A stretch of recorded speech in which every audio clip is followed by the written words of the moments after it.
O Senhor esteja convosco.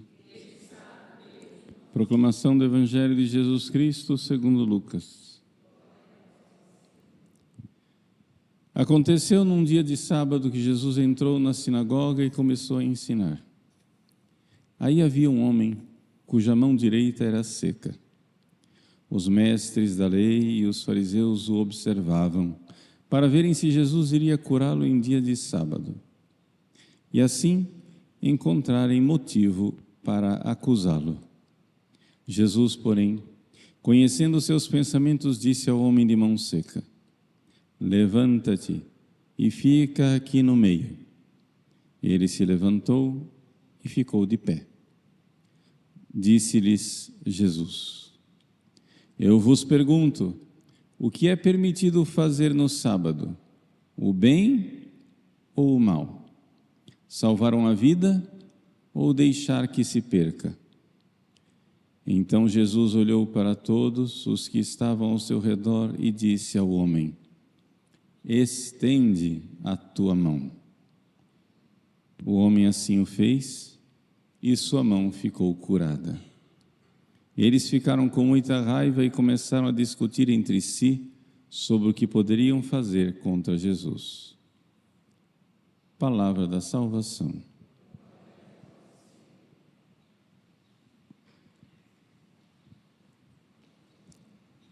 Meus queridos irmãos e irmãs, nós estamos na Quaresma de São Miguel, em que nós vivemos com bastante intensidade a consciência de que precisamos fazer o que Jesus nos ordenou. Quando orardes, dizei: livrai-nos do mal, livrai-nos do maligno. É um mandamento de Deus, é um mandamento de Jesus que nós rezemos no combate contra os anjos que abandonaram a Deus e que se revoltaram contra Deus, porque eles combatem contra nós o tempo todo. Se nós não nos dermos conta desse combate espiritual, a página do Evangelho de hoje fica totalmente incompreensível. Por quê? Porque vejam só, os fariseus, os doutores da lei, eram os líderes religiosos da religião que Deus, o próprio Deus, tinha instaurado neste mundo. Foi Deus quem escolheu Abraão. Foi Deus quem, com os 12 tribos, os 12 filhos de Jacó, instaurou as 12 tribos que ele, por Moisés, livrou da escravidão do Egito, da escravidão de Satanás. Foi Deus quem deu a esse povo a lei no deserto. Foi Deus quem enviou profetas para que esse povo permanecesse fiel na santidade. Foi Deus quem preparou tudo para a vinda de Jesus, através desta santa religião no Antigo Testamento. E, no entanto, quando finalmente, estando tudo preparado, na plenitude dos tempos, quando finalmente Deus vem a este mundo, o seu Filho vem para nos salvar, quem é que se levanta contra Deus? Os próprios líderes. Os próprios líderes da religião santa que Deus tinha instaurado. São os sacerdotes, não somente os sacerdotes, o sumo sacerdote, Caifás, que, por providência divina, tem o mesmo nome do novo pontífice que Jesus irá instaurar na santa religião renovada do catolicismo, Cefas, Pedro. Pedro, o primeiro Papa, o primeiro sumo pontífice, depois que Jesus sobe aos céus, ele é a cabeça visível da igreja. Pedro, Cefas, tem o mesmo nome do antigo sumo sacerdote da religião que foi substituída, Caifás. Cefas e Caifás é o mesmo nome. Pedra. Pois bem, o que acontece é que o sumo sacerdote do Antigo Testamento, com os mestres da lei, que eram os intérpretes, com os fariseus, que eram os homens que deveriam ser os mais piedosos, eles, justamente eles, porque veem que Jesus é de Deus, começam a tramar a morte de Jesus. O evangelho de hoje é muito claro. Vejam, eles já tinham condenado Jesus no seu coração. Pelo quê? Porque ele tinha feito o bem? Porque ele estava fazendo milagres? Porque ele estava pregando a santa doutrina? Porque ele estava perdoando os pecados? Porque ele estava fazendo o bem? Ora, meus queridos, esta é a marca inconfundível da pata fedorenta de Satanás: o ódio pelo bem. Quando você vê que alguém odeia o bem, as coisas boas, saiba, ali não tem somente um ser humano. Essa é a chave que distingue a ação satânica. Quando a pessoa odeia o bem. Jesus, na sinagoga, no dia de sábado, observam se Jesus irá curar, irá fazer o bem, para poder acusá-lo. Acusador, em hebraico é Satã. Acusar, o acusador. Você faz o bem e vem alguém e acusa. As pessoas não entendem que é um combate espiritual. Você faz o bem, você vem à igreja, você se confessa, você adora Jesus, você faz a quaresma de São Miguel, você faz jejum, você renuncia a seus pecados, recebe a graça, se confessa, etc, etc, e diz: eu estou fazendo tudo certo e só sou perseguido. Mas essa é a assinatura de que você está fazendo certo. A Igreja de Cristo foi instaurada neste mundo em estado de perseguição. Nunca houve nenhum tempo na história em que a Igreja de Cristo não fosse perseguida. Perseguiram a mim, perseguirão também a vós. Essas perseguições podem vir das autoridades políticas, como o Império Romano. Essas perseguições podem vir de dentro através da corrupção da doutrina, como nas heresias. Essa perseguição pode vir de dentro pela corrupção do próprio clero, que começa a viver uma má vida e persegue aqueles que vivem a virtude. Essa perseguição pode vir da apostasia de muitos. De onde vem a perseguição?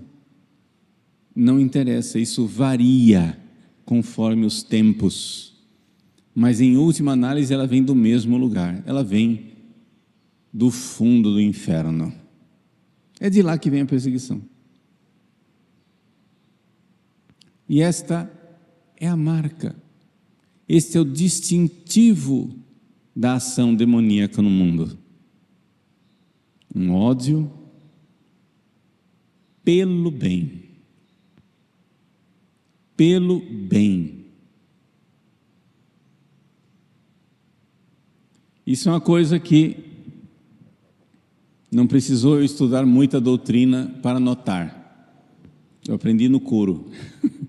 Ou seja, com 32 anos de padre, alguma coisa a gente aprende. E aprendi lá atrás, graças a Deus. Logo no início. Certas coisas você vê claramente a ação demoníaca. Existem homens e mulheres que são vítimas da ação demoníaca. Não estou condenando essas pessoas. Estou condenando as ações delas. Elas estão sendo instrumento de Satanás.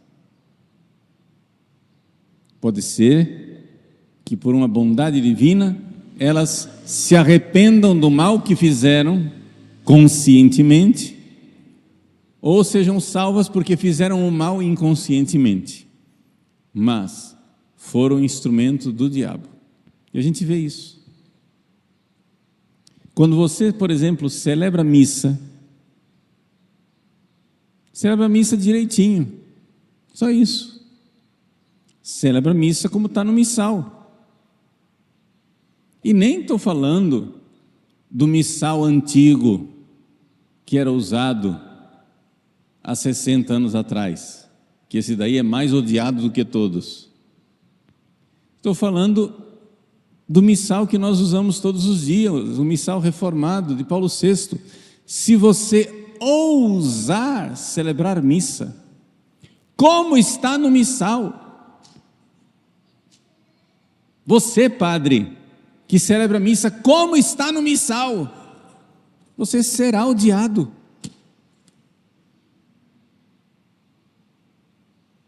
Experimenta.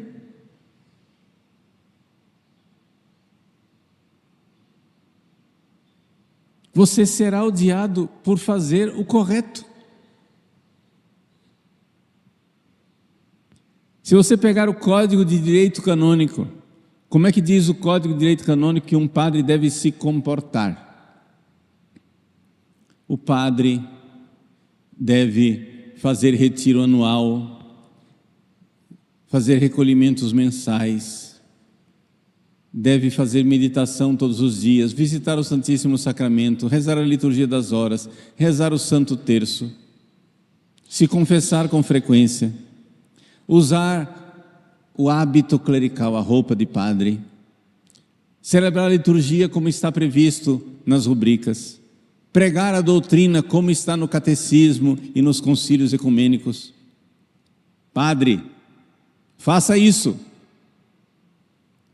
Você deve fazer isso. Mas saiba, você será crucificado, morto, sepultado e não ressuscitará ao terceiro dia. Ressuscitará no fim dos tempos. Por ter feito o bem.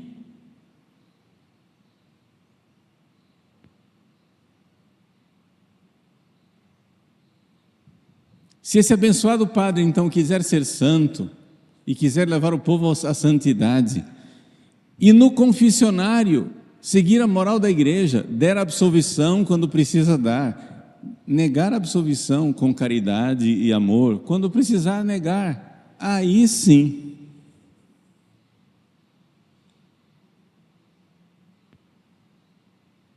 Aí declarou guerra ao inferno. Meus queridos, normal. Não estou dizendo que está correto, mas é como se admirar que faz calor em Cuiabá, né? Nossa, que calor que está fazendo. Cara, você está em Cuiabá. Se você estivesse no Alasca, seria de estranhar. Você está em Cuiabá.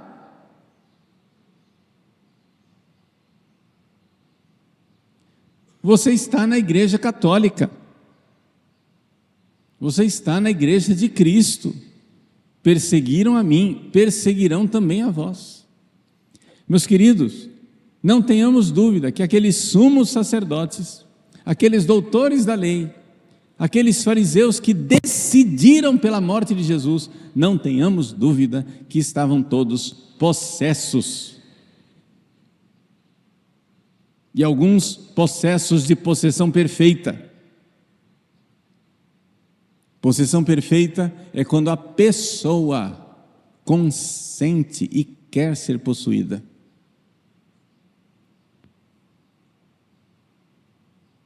O ódio de Caifás por Jesus não se explica de outra maneira.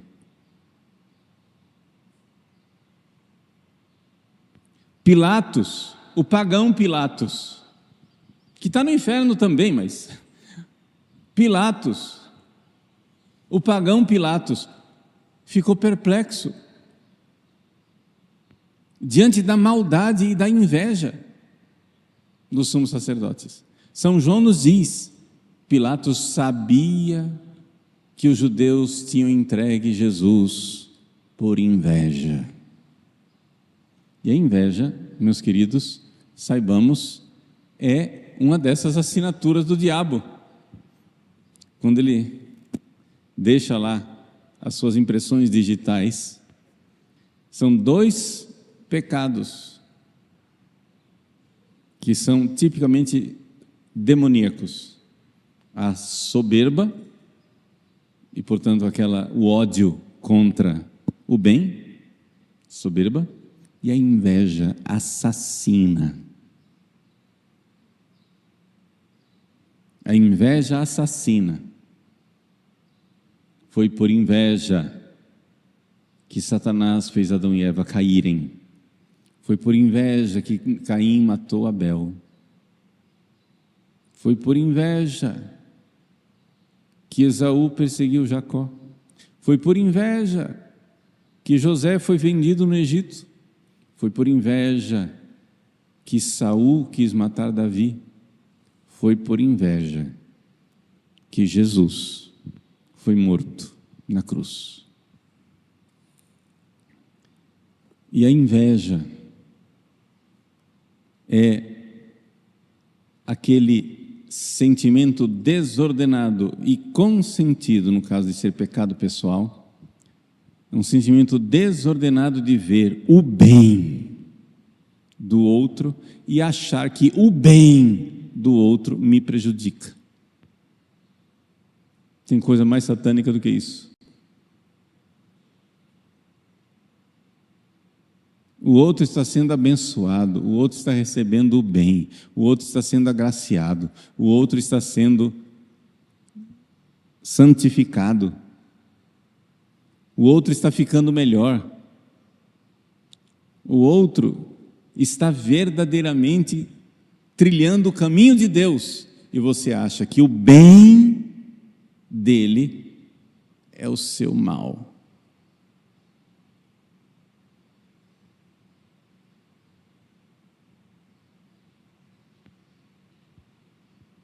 O outro está mais perto de Deus e você acha isto mal.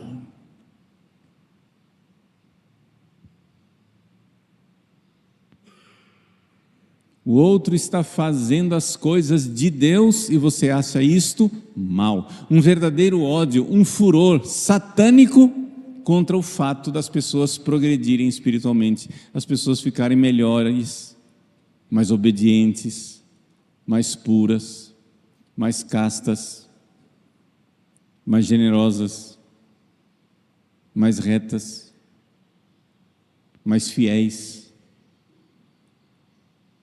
Ódio.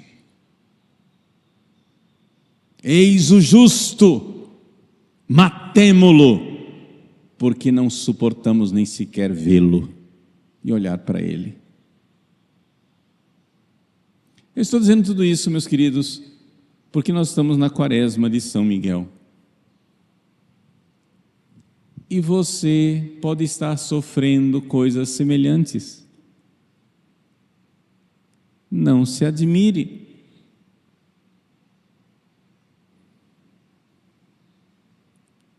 é sinal da derrota dele.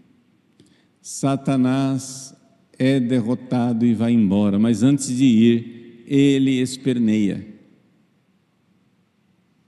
Ele sai, mas muitas vezes, quando sai, ele dá uma mordida e arranca um pedaço. Mas vai embora. É melhor você ficar salvo com a cicatriz da luta do que você ficar ileso, abraçado com ele, indo para o inferno. Coragem. Ele está esperneando.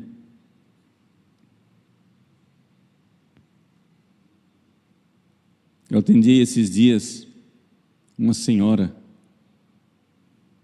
que todos os dias, quando ela sai para ir à igreja, para fazer a quaresma de São Miguel, parece que alguém abriu a porta do inferno dentro da casa dela.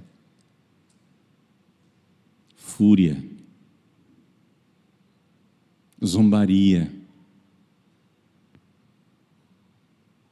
tentações, onde ela mesma se sente tentada e com vontade de desistir.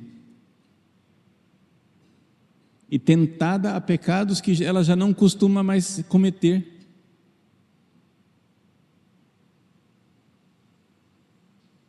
Pecados que já tinham sido superados e agora parece que voltam como tentação.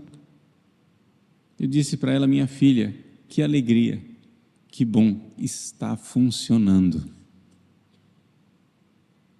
Ele sabe que foi derrotado. Ele sabe. E porque ele sabe, ele não quer que você saiba.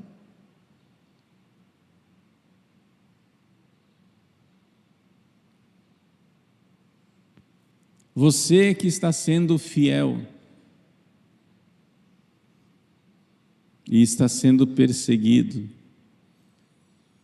ele sabe que foi derrotado. Continue. O que ele não quer é que você saiba que ele foi derrotado. Por isso, fogos de artifício, ele faz um show pirotécnico para você ficar com a impressão de que ele está ganhando. Mas é a única coisa que ele consegue fazer a essa altura. Escarcéu. O showzinho dele antes de sair. O diabo faz o seu show antes de sair.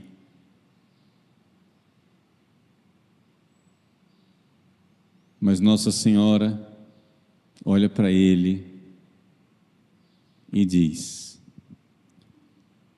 tu sabes que foste derrotado. Jesus olha para ele e diz: eu vi Satanás cair como um raio. Alegria, meus queridos. Sim, pode parecer um conceito contraditório dizer festa e luta, festa e luta sangrenta espiritualmente falando, mas festa, porque já vemos a vitória. Quando então soar a última trombeta e vier aquela voz dizendo: caiu Babilônia, a prostituta que enganava todos os povos, venceu o leão da tribo de Judá. E então estaremos juntos, alegres, festivos, entoando o aleluia eterno. Amém.